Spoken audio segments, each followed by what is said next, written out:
Mythologies of the gods of Hoyoverse. The Cataclysm of the Black Tide tore a rift through the Astral Plane, bleeding the dark waters of Amphoreus into the elemental skies of Teyvat.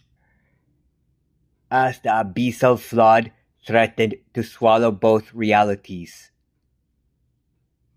the golden gates of Janusopolis locked into alignment with the celestial peaks of Teyvat, forcing the two pantheons into desperate historic summit. Act 1. The Gathering at the Century Gate. The sky split open over Liyue instead of rain. Shimmering golden threads drifted down, woven by Aglaea, the goddess of romance and cloth-making. She descended alongside Anaxa, the god of knowledge, whose floating archives hummed with cosmic formulas. Waiting for them on the steps of Juen Karst were the elders of Teyvat. Morax stood like an immovable mountain, his arms crossed, eyes glowing with geo-energy. Barbatos hovered lightly on the breeze, his face unusually grave as he felt the structural shift in the wind. "Your laws are fascinating, Lord of Earth," Anaxa noted, unrolling a scroll of light. "But your world's geometry cannot withstand the pressure of the black tide. It must be resurrected. A contract with reality itself cannot be rewritten so easily, scholar," Zhongli replied calmly, his voice vibrating through the bedrock. "We adapt or we break. Let us find common ground." Act 2. The Dance of Sea and Flame. While the elders debated strategy, the front line erupted in chaos. The black tide breached the borders of Natlan, threatening to extinguish the sacred flame. To turn back the tide, a terrifying vanguard materialized. Mydemos, the god of war, charged into the abyss. His heavy blade shattering dark monsters with brute force. Beside him rode Phynon, the god of the sun, unleashing a blinding, scorching hatred that evaporated entire waves of the dark ocean. From the volcanic peaks above, Mavuika, the goddess of flame, laughed in acceleration. She ignited her claymore and leaped directly into the fray alongside them. The three gods' conflict became a roaring wall of fire and steel. Meanwhile, on the shifting borders of Fontaine, a completely different battle was fought. Hysilence, the goddess of sea and music, struck her divine lyre,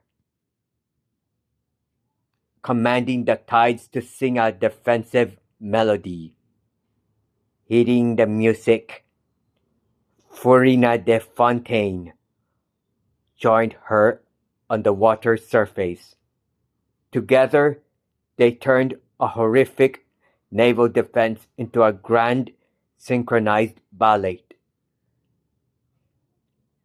Hycelens commanding the crushing depths, while Farina directed the playful razor-sharp torrents to slice through the advancing corruption. Act 3. The Spark of Conception.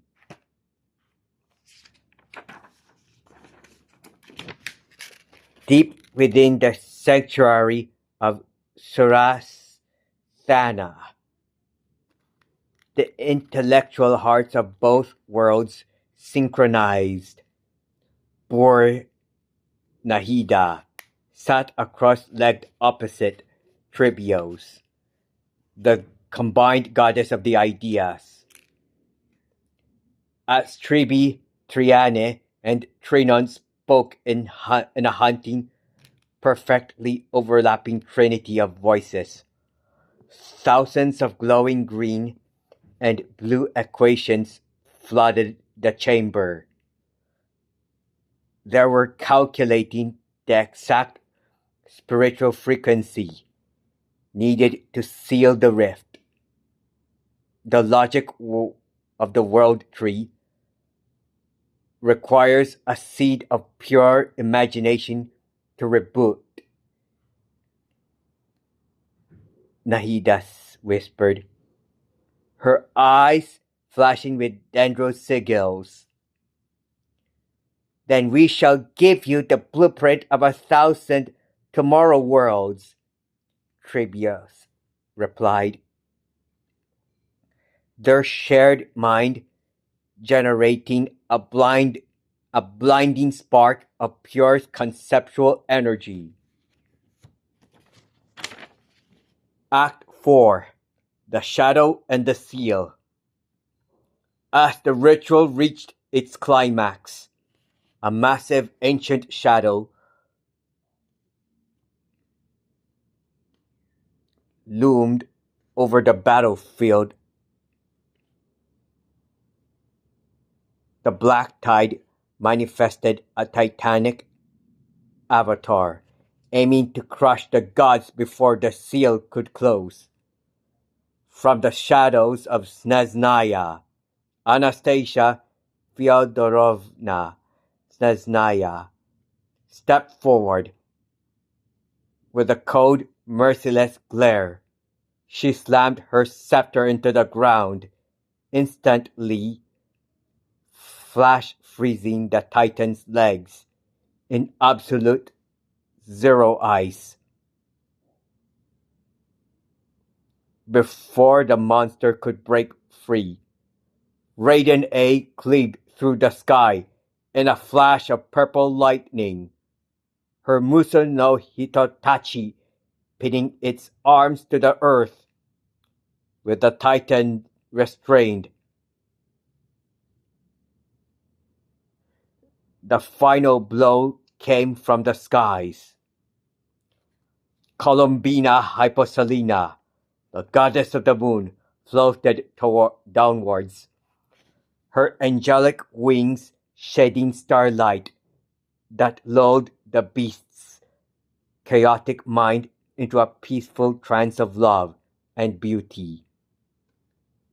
High above her, Hyacine, the goddess of the skies, stretched across the atmosphere, weaving a massive, radiant rainbow that acted as a celestial seal, binding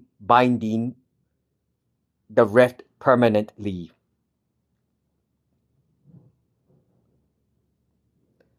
With a final desperate move, Cyphera, the goddess of theft, reached through the fading tear in reality. With a smirk, she snatched the core energy of the falling Titan, converting its world-ending power into a handful of glittering divine currency. Epilogue. A new constellation. The sky healed. The golden threads of Amphoreus slowly untangled from the elemental ley lines of Teyvat. Before the Chrysos heirs vanished back into Janusopolis. Castoris, the goddess of death, stepped forward, sharing a silent, knowing nod with Zhongli and the funeral caretakers. They understood that while the worlds were saved, the balance of life and passing remained identical across all stars. Venti raised a final Dandelion wine toast to the departing deities. The two pantheons returned to their respective realms. But the night sky of Teyvat permanently gained a new constellation, a golden loom intertwined with an elemental star, commemorating the day the multiverse stood together.